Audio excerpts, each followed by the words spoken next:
로마서 8장 12절에서 17절입니다. 신약성경 249페이지를 찾으시기 바랍니다. 로마서 8장 12절에서 17절입니다. 함께 봉독하시겠습니다. 그러므로 형제들아 우리가 빚진 자로되 육신에게 져서 육신대로 살 것이 아니니라. 너희가 육신대로 살면 반드시 죽을 것이로되 영으로서 몸의 행실을 죽이면 살리니 무릇 하나님의 영으로 인도함을 받는 사람은 곧 하나님의 아들이라. 너희는 다시 무서워하는 종의 영을 받지 아니하고 양자의 영을 받았으므로 우리가 아빠 아버지라고 부르짖느니라. 성령이 친히 우리의 영과 더불어 우리가 하나님의 자녀인 것을 증언하시나니 자녀이면 또한 상속자 곧 하나님의 상속자요 그리스도와 함께한 상속자니 우리가 그와 함께 영광을 받기 위하여 고난도 함께 받아야 할 것입니다. 아멘. 우리가 로마서 1장부터 7장까지 율법에 대해서 계속 배워왔습니다. 율법이 왜 있어야 합니까? 그러면서 계속 배워왔는데, 그리고 지난 시간에 로마서 8장을 하면서 생명의 성령의 법이 죄와 사망의 법에서 우리를 자유케 했다, 해방하였다, 그런 말씀을 드렸습니다. 오늘 이제 함께 나눌 이 말씀은 사람이 어떤 존재인가를 먼저 알고 이 말씀을 대해야 하겠습니다. 사람은 육체가 중요하지 않습니까? 육체를 입고 이 땅을 살아갑니다. 그것이 인생이죠. 그러면 그 육체를 입고 살아가는데 육체 자체, 우리가 가지고 있는 이 육체 자체가 삶의 목적일까요? 그렇지 않습니다. 이 육체 자체가 목적이라면 예수님을 믿으면서도 복음을 받아들이고서도 하나님이 원하시는 복음에 대해서 깨닫지 못하고 세상적인 복음, 육신만 잘 되는 거기에 초점을 둘 수밖에 없습니다. 그렇게 된다면 점점 하나님과 멀어지는, 동떨어지는 그러한 신앙생활이 되겠죠. 그래서 우리는 육체에 대해서, 우리 육체가 도대체 무엇인가, 이것을 깊이 알 필요가 있습니다. 오늘 말씀에 보니까 그러므로 형제들아 우리가 빚진 자로되 육신에게 져서 육신대로 살 것이 아니니라. 너희가 육신대로 살면 반드시 죽을 것이로되. 육신에게 져서 육신대로 살면 반드시 죽는다고 했어요. 참 무서운 말씀이죠. 육신대로 살면. 그러면 도대체 우리 육신이 무엇인가? 육신은 그야말로 잠깐 있다 가는 거 아닙니까? 그래서 고린도후서 4장에 보면 이런 말씀이 있죠. 보이는 것은 잠깐이요 보이지 않는 것은 영원함이로다. 진리의 말씀이에요. 보이는 것, 우리가 지금 서로 보이고 있지 않습니까? 이렇게 사람들, 이 땅에 있는 모든 것들은 아무리 길어도 뭐 요즘 사람들의 수명이 뭐 100년, 또 100년 그 이상이라 할지라도 성경은 무엇이라고 말씀하고 있습니까? 잠깐이라고 말하고 있습니다. 눈에 보이는 것은 잠깐이요, 보이지 않는 것은 어떻다고요? 영원하다. 그러니까 우리의 인생에도 어디에 초점을 맞춰야 됩니까? 영원한 것에 초점을 맞춰야 돼요. 그러면 우리 육체는 잠깐인데 도대체 육체가 무엇입니까? 이것을 알아야 돼요. 육체는 영원한 것을 이루기 위한 과정입니다. 필요 없는 게 아니라 이 육체를 거쳐가야 돼요. 거쳐가서 어디로 가는 겁니까? 영원한 곳으로 나가는 거예요. 그래서 하나님의 목적이 있죠. 하나님의 목적은 육신에 있는 것이 아닙니다. 하나님의 목적이 어디에 있죠? 부활에 있고 영생에 있는 거예요. 그 영생은 육신의 영생이 아니라 우리 안에 있는 영혼에 대한 영생이 하나님의 목적이라고 할 수 있습니다. 그래서 그것을 이제 지난 주일에 제가 모세의 이야기를 잠깐 해드렸습니다. 모세가 그 떨기나무 불꽃 가운데서 임하신 하나님을 만나지 않습니까? 그러면서 하나님의 이름을 물어봅니다. 하나님께서 뭐라고 말씀하시죠? 하나님께서 말씀하시는데 나는 스스로 있는 자다. 그러시고 또 어떤 말씀을 하시냐면 나는 너희 조상의 하나님이다. 아브라함의 하나님이요, 이삭의 하나님이요, 야곱의 하나님 여호와다. 이렇게 모세에게 말씀하시죠. 그러면 하나님은 전능하십니다. 심판주 하나님이세요. 굉장히 능력자시죠. 하나님은 스스로 존재하시는 그런 하나님에 대해서 모세에게 말씀해 주셨고, 또 아브라함을 보지 않았느냐, 야곱을 봐라, 이삭을 봐라. 그들과 어떻게 했어요? 하나님이 교제하셨어요. 말씀하시고 들으시고 말씀하시고 들으시고 그렇게 교제하시는 하나님. 그럼 그게 끝입니까? 그렇지 않습니다. 그 다음부터 계속 지나다 보면 하나님은 어떤 하나님이십니까? 스스로 있는 자는 맞습니다. 그리고 여호와 하나님도 맞습니다. 그 하나님이 어떻게 하신다고요? 전에는 이스라엘 백성과도 남편으로 계셨는데 이제 어떻게 하신다고 했습니까? 예레미야 31장에 보니까 내 법을 너희 속에 두고 그렇게 말씀하시지 않습니까? 이제는 하나님께서 속에 들어오신다고 말씀하셨어요. 그게 신약에 와서 완전하게 이루어졌죠. 그게 무엇입니까? 임마누엘, 하나님이 우리와 함께 하신다. 그러니까 전능하신 하나님께서 전능하신 하나님으로 알리시고 또 족장들과 교제하는 여호와 하나님으로 알리신 것, 이것은 다 하나의 무엇입니까? 과정이에요. 무엇을 이루기 위한? 임마누엘을 이루기 위한 과정입니다. 하나님께서 인간 안에 들어가시는 그 역사가 사도행전 2장에 성령이 각 사람에게 임하시는 그때부터 성령의 시대가 열려집니다. 이것이 하나님의 목적입니다. 우리는 하나님의 목적과 과정을 분명하게 아실 필요가 있습니다. 그래서 우리가 육신을 입고 있는 것, 지금 육신을 다 입고 있지 않습니까? 육신을 입고 있는 것은 하나님께서 우리를 구원하시고 성숙해 하시는 그런 절대적인 조건이에요. 육신을 입고 있을 때만이에요. 우리가 생명 있을 때만 그것이 가능한 거예요. 그런데 오늘 본문에 보니까 바울이 뭐라고 말합니까? 육신에게 져서 육신대로 살 것이 아니다. 육신대로 살면 뭐한다? 죽는다. 그렇게 말하고 있습니다. 굉장히 아주 강하게 말하고 있어요. 그러면 우리 육신대로 살지 않으려면 어떻게 해야 돼요? 육신이 부인되어져야 돼요.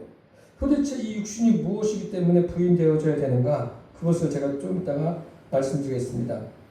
그 부인되어져야 되는데 우리가 자기 부인에 대해서 이야기하는데 이것은 율법 안에서 부인되어져야 됩니다. 율법 안에서. 그냥 죽는 게 아니에요. 우리가 부인되어져야 되고 예수님께서도 십자가에서 못 박혀서 돌아가셨습니다.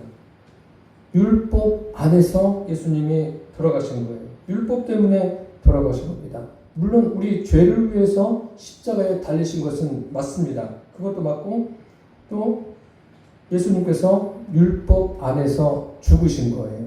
우리가 지난 시간에 살펴본 대로 7절에 보시면 육신의 생각은 하나님과 원수가 되나니, 그러니까 하나님과 원수가 되는 이 육신의 생각, 육신적인 것을 해결한 받아야 되지 않습니까? 어떻게 해결이 되어져야 됩니까? 바울이 뭐라고 이야기합니까? 갈라디아 교인들에게 편지하기를 내 욕심과 정욕을 십자가에 못 박는다. 못 박는 거예요. 그게 자기 부인이란 말이에요. 하나님과 원수가 되는 것을 없애는 거예요. 죽이는 거예요. 그것이 자기 부인이에요. 그래서 14절에 보시면은 무릇 하나님의 영으로 인도함을 받는 사람은 곧 하나님의 아들이라. 하나님의 아들에 대한 정의가 나오죠. 그리스도인들은 다 하나님의 아들입니다. 하나님의 아들은 하나님의 영의 인도함을 받는 거예요. 네, 이게 아주 사도 바울이 그 로마서에 편지를 하면서 그리스도인들이 어떻게 주님을 섬겨야 되는지 명확하게 우리에게 말씀해 주고 있습니다. 그래서 율법 안에서 우리 육신이 죽는 거예요. 내가 부인되어지는 거예요. 내가 부인되어지고 또 하나님의 성령의 인도함을 받기를 하나님이 원하십니다.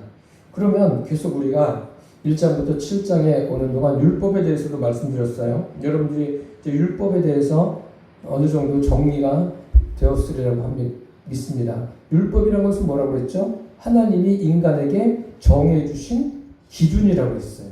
그 정해주신 기준인데 이것을 이제 보다 더 실제적으로 말씀드리면 그 바리새인 중에 한 율법사가 예수님께 와서 질문을 하죠. 그 율법사는 율법에 대해서 해박한 지식을 가지고 있을 뿐만 아니라 그것을 가르치는 사람입니다.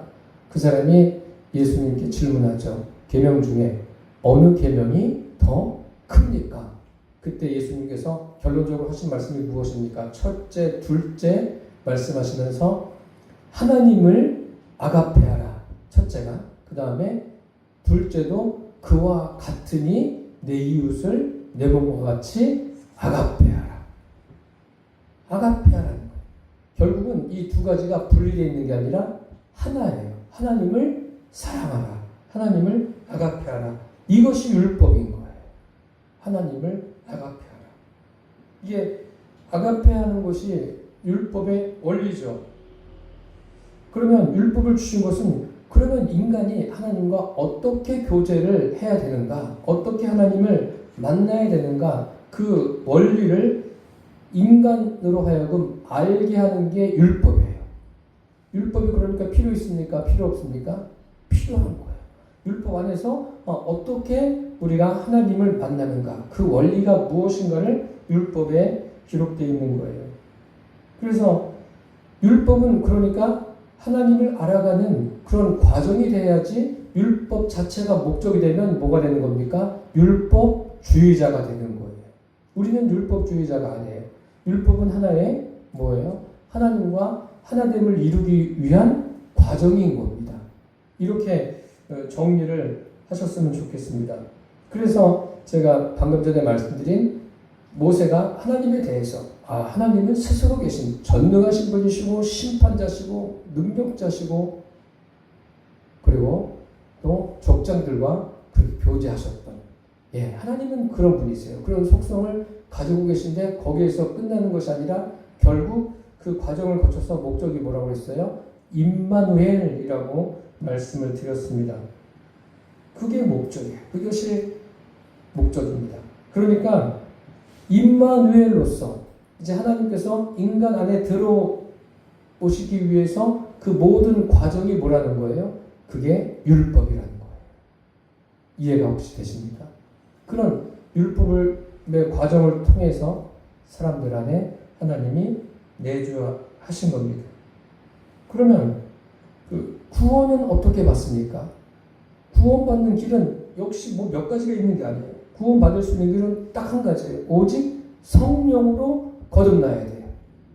성령님이 내 안에 들어오셔야 그것이 구원이고 영생이고 하나님과 하나됨입니다. 그래서 그것을 말씀드린 게 지난 시간에 생명의 성령의 법입니다. 그 생명의 성령의 법, 이것이 기록되어 있는 것이 바로 율법입니다. 그러니까 이 율법이 무엇인가를 제대로 이해를 하고 계셔야 돼요. 이것을 잘못 알면은 율법을 목적으로 아는 율법주의자들, 그런 사람들이 어떻게 했습니까? 율법이 목적이니까 신성모독이라고 해서 예수님을 십자가에 못 박는 거예요. 그러니까 그들이 그냥 못돼가지고 예수님을 십자가에 못 박은 게 아니에요. 율법주의자들이에요. 율법을 알고 있고 그들은 거기에서 멈춘 거예요. 그 율법이 무엇을 말하는지 제대로 알지 못하기 때문에 자기들이 아는 만큼 가지고 그것을 실행했을 뿐이에요. 그러니까 율법에 대해서도 제대로 알고 있지 못한 겁니다. 그렇게 여러분들이 이해하셔야 합니다. 우리 성령님이 내 안에 들어오시는 이러한 사건, 그게 요한복음에 보면 영접하는 자, 곧 그 이름을 믿는 자들에게는 하나님의 자녀가 되는 권세를 주셨다라고 했으며, 요한복음에 또 보면 이런 말씀이 있습니다. 보혜사로 우리 안에 영원히 거하신다, 이렇게 말씀하셨어요. 그래서 구원받는 게 무엇입니까? 구원받는 것은 다른 게 아니라 하나님의 아들이 되는 거예요. 여기 14절에 있는 것처럼 무릇 하나님의 영으로 인도함을 받는 사람은 곧 하나님의 아들이다. 하나님의 아들이라는 것은 뭐 추상적인 게 아니에요. 실제적인 거예요. 저와 여러분은 하나님의 아들들이에요. 하나님의 자녀라는 것을 잊지 않게 되기를 바랍니다. 그러니까 이 구원론에 있어서 죄사함 받고 의롭게 되는 것, 이런 것도 다 필요합니다만 제일 중요한 게 무엇입니까? 죄사함 받고 의롭게 되는 것으로 끝나면 절대 안 돼요. 그것은 끝이 아니에요. 하나님의 아들까지 이르러야 돼요. 죄사함 받고 의롭게 된다고 다 하나님의 아들이 되는 게 아니에요. 하나님의 아들이 되는 것은 성령님이 내 안에 들어오시고 오늘 성경에 기록된 대로 하나님의 영으로 인도함을 받는 데까지 이르러야 합니다. 이게 다 하나님의 아들이에요. 그래서 누가 하나님의 아들이라고 합니까? 성령, 하나님의 성령으로 인도함을 받는 자. 그러니까 로마서 8장 1절에서 11절 지난 시간에 배운 것, 제가 말씀드린 것처럼 이것은 구원론을 정확하게 우리에게 말씀하고 있습니다. 오늘 이제 12절부터 보시면 육신에게 져서 육신대로 살 것이 아니다. 그러니까 육신을 가지고 사는데 육신대로 살지 말라는 거예요. 그럼 어떻게 살아야 되느냐? 그것도 오늘 본문에 나와 있죠. 결국 뭐예요? 거룩하게 되어지는 길, 신학적인 용어로 성화론이라고 하죠. 성화되어 간다. 뭐 그렇게 이야기하는데 그것도 뭐예요? 성화되어 가는데 결정적인 역할을 하는 분이 누구예요? 성령 하나님이라는 거예요. 아, 성령 하나님을 내가 영접해서 구원받았으니까 성령님 이제 가만히 계십시오. 앞으로는 제가 어떻게 사는지 제가 달라진 모습을 한번 보십시오. 이렇게 사는 게 아니라는 거예요. 오히려 더 그분과 더 교제하면서 깊은 관계를 나누면서 살아가는 것이 성화되어져 가는 거예요. 이해가 되십니까? 무슨 말씀인지? 그러니까 이 성화된다는 것은요, 성령의 인도함을 받는 만큼 성화되는 거예요. 여기 14절에 하나님의 영으로 인도함을 받는 사람은 이렇게 되어 있습니다. 인도함을 받는 사람, 인도함을 받는 만큼 그 하나님의 자녀로서 그 영향력을 드러낼 수 있는 거예요. 저와 여러분은 하나님께로부터 그냥 100% 인도함 받게 되기를 바랍니다. 그렇게 사모하십시오. 내 안에 계시잖아요. 실제로 계시잖아요. 실제로 계신 그 성령님께 매일같이 집중하십시오. 집중하면 우리가 하는 게 아니라 이것은 하나님의 성령으로만 되는 거예요. 어떤 뭐 열심히 배우고 가르치고 훈련해서 되는 게 아니에요. 이미 성령님은 어디 계십니까? 성령님은 뭐 가르쳐서 되는 것이 아닙니다. 내가 영접할 때 내 안에 들어오세요. 인격적으로 교제하기 위해서 들어오셨어요. 그러면 인격적으로 그분과 교제를 하면서 사십시오. 그렇게 된다면 나의 삶에 성령님으로 인한 변화가 일어날 거예요. 내 노력으로 인한 변화가 아니라 내 안에 계신 성령님으로 인한 변화가 우리에게 있게 되기를 바랍니다. 15절에 보시면 너희는 다시 무서워하는 종의 영을 받지 아니하고 양자의 영을 받았으므로 우리가 아빠, 아버지라고 부르짖느니라. 참 다시는 무서워하는 종의 영을 받지 않았다. 그렇게 되어 있어요. 그런데 성령으로 우리가 거듭났죠. 거듭났어요. 그런데 여기 또 뭐라고 나와 있어요? 다시 무서워하는 종의 영을 받지 아니하였고. 성령으로 거듭났는데 그러면 이제는 우리가 완벽하게 삶을 살아냅니까? 그렇지 않잖아요. 때로는 실수할 때가, 또 주저앉을 때가, 넘어질 때가 얼마나 많이 있어요. 왜 그럴까요? 그게 바로 우리 육체 때문에 그래요. 육신 때문에 그래요. 왜요? 육신이 어떤 존재냐면요. 우리 육신이, 제가 이것을 처음에 말씀드려야 되는데 못 드렸어요. 우리 육신은 육체 우선적인 존재예요. 우리는 무엇을 하든지 뭐가 먼저예요? 내 육신이 먼저예요. 이것은 뭐 선도 악도 아니에요. 그냥 사람이 그런 거예요. 사람은 누구나 다. 저도 마찬가지예요. 저도 제 안에 성령님이 계셔요. 계신데 저 역시도 무엇이 먼저예요? 육체가 먼저인 거예요. 그런데 이것을 어떻게 해결함 받아야 됩니까? 그냥 놔두면은 계속해서 어떻게 되는 거예요? 육체 우선적인 삶을 살아갈 수밖에 없습니다. 그래서 어떻게 해야 돼요? 그래서 하나님의 영으로 인도함을 받아야 되는 거예요.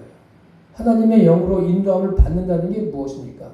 매일같이 내 안에 계신 성령님을 의식하는 거예요. 그분과 내가 함께 있잖아요. 함께 있는 것을 의식한다. 매일같이가 아니라 할 수 있으면 정말 순간순간 계속해서 그분을 의식하면 그분에 의해서 내가 통치함을 받는 것 아닙니까? 오죽하면은 사도 바울이 고린도 교회에 편지하면서 그랬겠습니까? 나는 날마다 죽노라. 무엇이 죽는 거예요? 세상을 향해서. 자기도 육체 우선적인 존재잖아요. 그러니까 육체적으로 일어나는 그런 모든 것들을 매일같이 어떻게 하는 거예요? 십자가에 못 박는 거예요. 그것을 우리에게 사도 바울이 보여주고 있습니다. 맞아요. 그래서 우리는 하나님이 함께 하신다는 것을 절대로 망각하지 마십시오. 범사에 그를 인정하라. 범사에 항상 주님을 인정하고 주님을 의식하면서 살아가는 저와 여러분이 되시기를 바랍니다. 성경을 보시면 에녹이 어떻게 구원받았습니까? 에녹이 무두셀라를 낳은 후에 300년을 하나님과 동행했다라고 했어요. 이 동행이 무엇입니까? 늘 그분과 함께 살아가는 거예요. 항상 그분을 생각하고 그분과 교제하면서 살아가는 거예요. 그게 구원인 거예요. 거기에 하나님이 아예 데려가시지 않습니까? 그러니까 에녹은 뭐예요? 자기 자의로 사는 게 아니에요. 자기가 하고 싶은 대로 하는 게 아니에요. 이것을 예수님께서도 우리에게 보여주지 않으셨습니까? 요한복음에 보면 예수님은 말씀하실 때라도 당신이 그냥 하고 싶은 대로 하시는 게 아니에요. 그 안에 내주에 계신 하나님의 인격과 교제하시면서 그분이 원하심을 따라서 말씀하신 분이 누구예요? 그분이 예수님이에요. 그렇기 때문에 우리가 구원을 받아도 뭐예요? 성령으로 구원받는 거예요. 거듭나는 게 오직 성령으로 거듭나는 겁니다. 그런데 이제 문제가 뭐냐면, 그러면 내가 이제 거듭났으니까 하나님의 자녀로 살아야지 결심하고 결단하고 하는 게 아니라 거듭나는 거랑 똑같은 거예요. 성령으로 거듭났으면 내 안에 계신 성령으로 우리에게 주어진 그 삶을 살아내시기를 바랍니다. 에녹처럼 동행하는 거예요. 동행하는 그 믿음을 가지고 살게 되기를 바랍니다. 우리는 믿음의 대상이 분명하죠. 성삼위일체 하나님이 우리의 믿음의 대상입니다. 우리의 믿음의 대상은 어떤 사건이 아닙니다. 사물이 아니에요. 사람이 아닙니다. 사람이 만들어낸 어떤 그 종교도 아니에요. 우리의 믿음의 대상은 성경에 분명하게 기록된 성삼위일체 하나님이 우리의 믿음의 대상입니다. 그것을 믿음의 조상들은 명확하게 알고 살았습니다.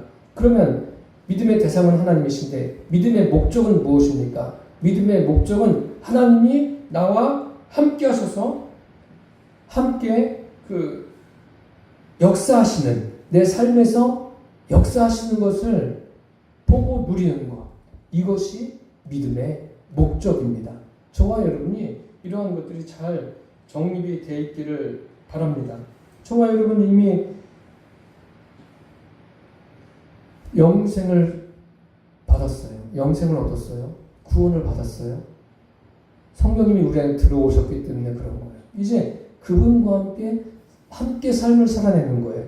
그럼 함께 삶을 살아내는 게 도대체 무엇인가? 이게 뭐 추상적으로 들려질 수가 있는데 그게 무엇인가 하면 그 성경에 보시면 이스라엘 백성들이 출애굽했을 때 홍해를 건너가지 않습니까? 홍해를 건너가면서 무엇을 받겠어요? 하나님의 역사하심을 봤을 거 아닙니까? 하나님이 함께 하셔서 건넜어요. 그리고 곧 이어서 아말렉과 전쟁이 일어나지 않습니까? 전쟁할 때 하나님은 무엇을 원하신 거예요? 그들에게 야, 내가 너희들과 함께해서 홍해를 건너오지 않았느냐? 아말렉과 싸울 때도 내가 함께하겠다. 전쟁! 그런 거예요. 다시 하나 더 말씀드리면 여호수아와 이스라엘 백성들이 하나님이 약속하신 약속의 땅에 들어갑니다. 여리고 성이 하나님이 말씀하신 대로 그들이 했더니 무너졌어요. 그게 뭐예요? 하나님이 함께 하시네요. 여호수아에게 말씀하지 않으셨습니까? 모세와 함께 있었던 것처럼 내가 너와 함께 할 것이다. 그거 믿고 간 거예요. 여호수아가 믿고 발걸음을 내디딘 거예요. 내디뎠더니 하나님이 함께 하심으로 여리고 성이 함락되고 대승을 거뒀어요. 그 다음에 성이 뭐죠? 점령한 성이 아이성이에요. 아이성은 첫 번째 실패하죠. 그러면 하나님께서 아이성을 진격할 때 원하시는 게 뭐예요? 여리고 성에서 내가 너희와 함께한 것을 알지, 그것만 믿고 전진해라. 그거예요. 그런데 아이성에서는 실패하고 다시 하나님이 함께하심을 믿고 그들이 승리를 거두었습니다. 하나님이 함께하시면 그 능력이 하나님께만 있는 게 아니라 누구에게도 있는 거예요? 나에게도 있는 거예요. 여러분에게도 능력이 있는 거예요. 그런데 뭐 어떤 특정한 사람만 능력의 종, 그런 표현은 사실 성경적이지 않습니다. 능력의 종이 어디 있습니까? 모두가 다 성령님이 계시고 성령님이 함께 하심을 믿고 삶을 살아내면 모두가 다 뭐예요? 성령의 능력으로 삶을 살아내는 거예요. 어떤 특정한 사람만 해당되는 게 아니라 성도들의 삶이 그런 거예요. 우리가 이것을 명확하게 하시고 주님을 섬기게 되기를 바랍니다. 그래서 오직 믿음이란 게 뭐예요? 오직 믿음이라는 것은 구원과 성화의 절대적인 조건인 성령님이 들어오시고 역사하시는 거예요. 성령님이 어디에 들어오십니까? 내 몸 밖에 계신 분이 아니라 내 몸 안에 계신 거예요. 참 신기하고 신비하지 않습니까? 하나님이 이 안에 계신 거예요. 우리가 육신을 입고 있는 동안에 이 안에 계신 거예요. 내 안에. 참 은혜죠. 16절 보시면 성령이 친히 우리의 영과 더불어 우리가 하나님의 자녀인 것을 증언하시나니. 우리 영이 우리 안에 있지 않습니까? 내 몸 안에 있는 게 내 영이잖아요. 그 안에 또 누가 계세요? 성령님이 계세요. 그분이 증언하세요. 우리가 하나님의 자녀인 것을 나에게 알게 하시고 하나님 앞에서도 증언하시고 모든 사람에게 알리는 거예요. 그러니까 그분을 늘 의식하면 하나님의 자녀로서 살아가게 되겠습니까? 안 되겠습니까? 되어지는 거예요. 그게 성령의 능력으로 되어지는 거예요. 그것을 지금 오늘 말씀하고 있는 거예요.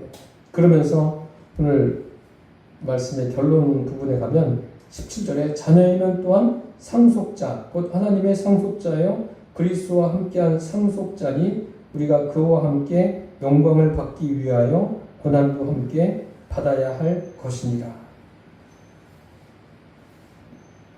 그리스도인은 하나님의 아들입니다. 하나님의 아들.